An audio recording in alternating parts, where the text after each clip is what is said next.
Hello and welcome back to Chengi's World. For those of you who are new to my channel, I am Chengi and you, my precious one, are my world. You are my world. I get all giddy when I come onto this channel. What's that? Okay, and for those of you who are coming back to my channel, thank you so much for joining me. You know I love you. I see you on Instagram, I see you on Facebook, I see you, my beloved. I love you so much. You are my angel sent to me and I'm sent to you. So if you are new, make sure you subscribe, like, share, comment, and join this beautiful party where love is the ticket. Thank you so much for your compliments and for your love on social media and on this channel. I love you so much. You are worth every single minute that I have to do these amazing recordings. I look forward to talking to you all the time. So today I wanted to do and just talk about answered prayer. I didn't know if I should call this video answered prayer or or stop throwing them back. Okay, so I know and I'm very aware that some of us are watching these videos that I do and thinking to yourself, you know, how do I even get over this one hump and just get a guy that wants to stay? Okay, how do I even just get a guy who wants to stay and I don't have to work so hard? How do I even get the interest? I know that element of frustration. And I want you to know that where you stand, God has given you the land. Sometimes we feel like we have to travel across land and sea in order for us to find that which we're looking for, or to be found by that which we're looking for. And indeed, sometimes we do need to geographically migrate from one place to the other as God begins to shift our position. But most of the time, 90% of the time, we really just have to shift our internal position. We just have to shift the way that we're looking at life and the way that we're seeing life. One of the things that really struck me and constantly strikes me is that a lot of the things that have become an answered prayer to me are often things that were there all along. I remember the first time that I was homeless and I wanted to buy a property. Homeless as in I had been married for a few years, and obviously we're a very young couple. I got married at 19 for those of you who are new to my channel, and I was really very young and we didn't have very much money, and at that time I'm the one that worked full-time. I didn't earn very much, and so we had to leave our own little apartment and move in with my in-laws. And I remember living in a small little box room and thinking, gosh, I am getting older. I think we were in our mid-20s by then, and things had just not been coming around for us in the way that we had hoped they would. So we had to sort of move in with our in-laws in order for us to survive. And I remember sort of praying, Lord, I want my own house, I want my own home, I want to become my own woman. And as I was getting older and more into my 20s, my peers were starting to buy properties and have children. Some of my friends were on their second kids, and I was like living in this box room and just simply making zero progress in my life. Anyway, I remember, closer to kind of coming to my later 20s, I think about 27, 28, God sort of said to me, look, I'm gonna give you your own place. And this is the most interesting part of the story, because there's more to the story and I can tell you about the multiple miracles that God has done in my life. I think I am like a walking, talking, breathing miracle, and I put that down to just really having a genuine and authentic relationship with God that is real and full of a lot of sacrifices and obedience, because that really is the key. But I remember the person that came forward to help us buying a property is not somebody that I just met. She had been in my life for many years, many years, and so was the person who helped us buy our property the second time. And I looked upon my life and I realized that a lot of the people that have helped me, who've been my destiny helpers, who've helped me transition from one place to another, where I was crying in prayer and praying and praying and praying, that person was never a new entity that came into my life. Very rarely has God brought in a new entity in order to compel and propel me to the next phase of life and where I'm going. And I say that to say that whilst I was praying, the answer was already there. That's why the scriptures say that he who prays must believe that he has received, that it is already done. Why? Because it usually is. Where you stand, God has already given you the land. What that means is very often the things that you want, the person that's going to help you is already in your life. But what is stopping them from manifesting? It's you. It's usually because you are not ready. It's usually because you have not engaged your faith in the way that you should. And it's usually because you cannot see them for who they are. And often, even that person that helped me the first time, we weren't very close, but because I had shifted my position and shifted my faith, I was a lot more open to relationships, a lot more open to friendships, and being open to other people. And that allowed her to get to see my soul. And I remember her saying, I really love you. I love you and for what you've done for me and my family. And I really want to be used by God to do this for you. And this, again, like I said, I'd probably known this person for about 10 years. And yet there had been in my life, there was somebody I said hello to, good morning to. There's somebody that I had a relationship with, but did not know that they had the capacity to change my life and my reality. I say this to say that some of us are praying for a husband, we're praying for marriage, but in reality, that husband is already here. Your man, your purpose mate, your person, for most of you ladies, is already in your life.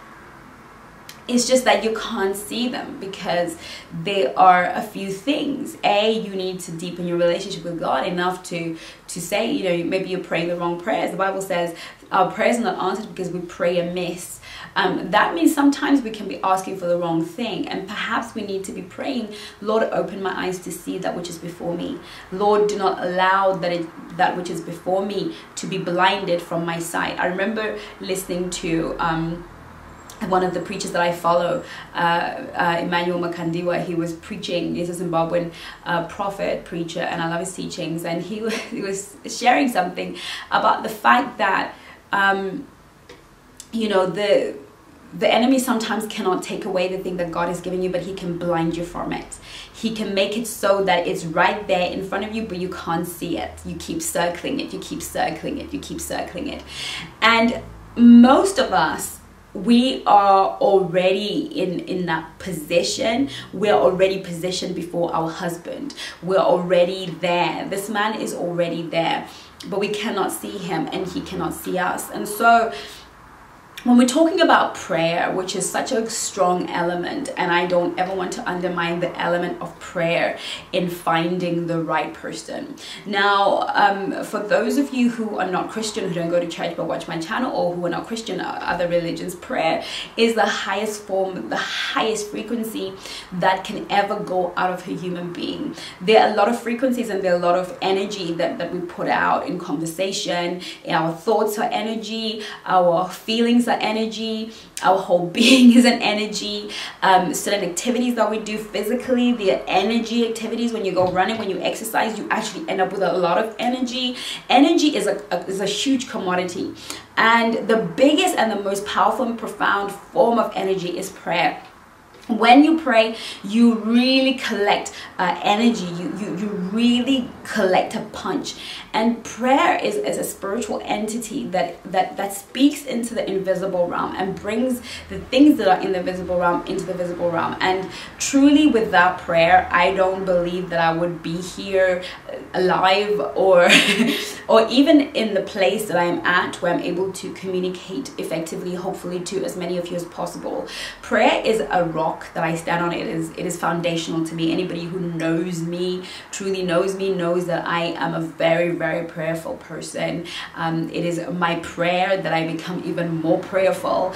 I believe in the power of prayer. I'm very much a prayerful person, and I've realized that prayer in itself needs to be accurate. You need to, and you get better at prayer by praying. Okay. And so, I want to just say that I feel and I truly believe that many of you are your husband is right there where you are. You already know him, or somebody that you know knows him, but he's not very far away. And I just want to encourage you to begin to pray accurately. I want to encourage you to begin to ask God to open your eyes to see your husband, and that he would open your husband's eyes to see you. That it is important that there is a time when he will say, bone of my bone and flesh of my flesh. I talk about this a little bit more in my book, which will be coming out soon, by God's grace, before the end of the year if possible. But I really talk about that in one of my chapters. But I just wanted to encourage you before the book comes, that it is about prayer. It is about God showing you your destiny person. God must open, you must pray that your eyes be open. Stop praying for your husband and begin to thank God for him and say, Lord, I know this person is in my midst. I know they're living, breathing, and they're in my midst. And maybe I've just not seen them. I've just not been aware of them. Many of us are walking past our husbands and saying good morning to him every morning as we go towards the train station, or we're saying hello to him at church, and we don't even know that he's our husband, and he's not even congruent. He's not even aware that, you know, he probably thinks, attractive girl, I really like her, but he probably doesn't even think you'd be interested in him. You know, he probably thinks she's out of my league, or you know, she wouldn't be interested in a guy like me, and you would be looking at him and thinking it's all right, but you know, you're probably not aware. And I just feel so strongly in my spirit, you know, as I was recording this video, I felt so strongly in my spirit as I'm recording it, as I'm speaking to you right now, that which you seek is right here, and you just need to pray and be aware and be conscious of the fact that it is manifest. Some of you have been praying for a long time, believing God, really just going for it, and you are just missing the thing that is right in front of you. Much of our blessing, whether you're watching this because you want a man or you just want to be motivated and you want to feel great, much of what we seek, much of what we desire is often in right where we stand, is right in that land.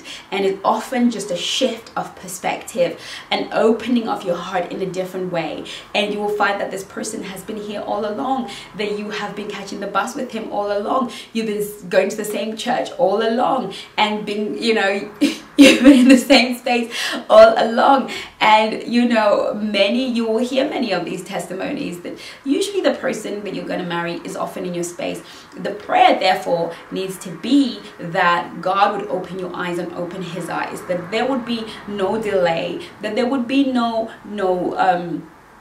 misunderstanding of what's going on. May God be so merciful and so gracious to you, beautiful angel. May he be so gracious and so merciful to you as you watch this video. That my prayer for you is that your eyes will be open before the end of the year, and that his eyes will be open before the end of the year, and that you will just have that hey presto moment, like, what have we been doing all this time? Like, you've been in my life all this time. God is not a man that he should lie, nor the son of man that he should change his mind. And God doesn't want you walking around frustrated, wondering, oh my gosh, am I ever going to meet my person? Usually before you pray the prayer, he'd already put that person in your midst. He'd already deposited that person in your midst. He'd already put that answer in your midst. And if it's not that person, he's put that woman in your life who's going to introduce you to your person. Trust me, God will not ever tease or put what you want so far away from you. Your money, your message, your ministry, everything you desire has been with you all along. I didn't even realize the message that I have for Changes World. I've carried it from the age of 9 years old. I've always been doing this. I've always been talking about relationships, about men, I've always been coaching. This is not new to me, but I never saw it as a gift. I never saw it as an asset. I didn't actually realize that within it was my purpose. A lot of the things that we're walking around with, a lot of the things that we do, a lot of the people around us are holding the key to our breakthrough in that area. So I'm hoping that this will encourage you, and that you will really begin to pray properly and not pray amiss, and begin to have the right expectation of God, and begin to have the right expectation of your faith. And if you don't have a faith, you know, you are welcome to have one with the Lord Jesus. You are always going to be welcome to have one. I really want to see the prophecy for this year that God gave me for the channel, to really begin to prepare the women for marriage. That was my mandate this year: prepare for marriage, prepare your audience and your viewers for marriage, and for those committed and long-term relationships, which is why you found that on my channel I keep talking a lot about relationships and really just being healthy in relationships, and I keep bringing marriage up a lot. Is because I feel that I'm here to prepare you to meet and marry the man of your dreams. And I would like for this year to end with you having found your person, or certainly closer than you were when you began. So I hope this video is encouraging to you. I wish you all the best, and I love you lots. I'll see you on Instagram and Facebook. Take care of you. Love you lots. Bye-bye.